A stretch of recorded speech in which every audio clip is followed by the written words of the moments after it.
अमरावतीत 18 वर्षीय युवतीवरील अत्याचाराच्या घटनेनंतर आता विविध स्तरातून प्रतिक्रिया उमटू लागल्या आहेत।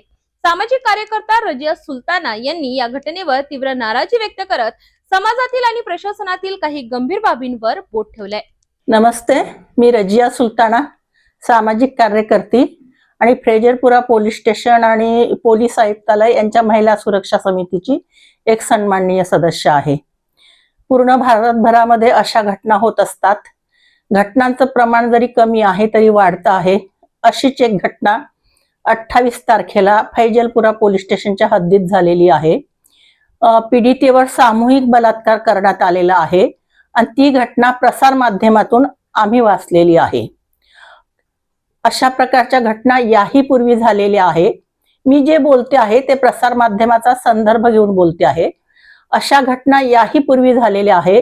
फार कमी महिला पुढे येतात, पण या पीडितेचं मला मनापासून कौतुक करावंसं वाटतं, कारण पीडिता फार मोठ्या धाडसाने पुढे आली आणि पुढे येण्याचं कारणही ते आहे की एकट्या बाईवर जेव्हा 5-6 लोक सामूहिक बलात्कार करतात, ती जागा फाडून टाकतात, त्या जागेवर तिला टाके लागते, ती मरणावस्थेत आहे, त्या जागेवरचं तिचं रक्त थांबत नाही आणि अशा अवस्थेत ती पीडिता रुग्णालयामध्ये दाखल आहे। त्याही पुढे जाऊन आरोपींना अटक वगैरे केलेली आहे। हे इथपर्यंत सगळं आहे, पण एक सामाजिक कार्यकर्ते म्हणून मला अतिशय दुःख होते की भारतात जेव्हा कुठल्याही स्टेटमध्ये अशा घटना होतात तेव्हा आमच्या सामाजिक कार्यकर्त्या, महिला संघटना, राजकीय पक्ष खूप मोठे मोर्चे काढतात, आंदोलन करतात, निषेध करतात, पण या घटनेमध्ये एकही असं आंदोलन निषेध झालेलं नाही आहे।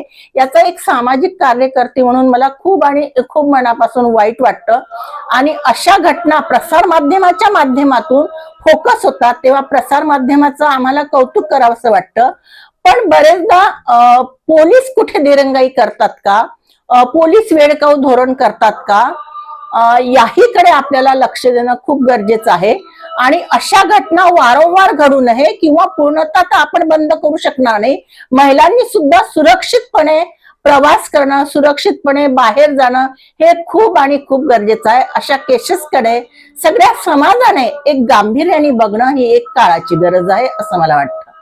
अशा घटनांवर फक्त संताप व्यक्त करून चालणार नाही, तर महिलांच्या सुरक्षेसाठी ठोस उपाययोजना होणे गरजेचे आहे। समाज, प्रशासन आणि नागरिकांनी एकत्र येऊन अशा घटनांना आळा घातला पाहिजे।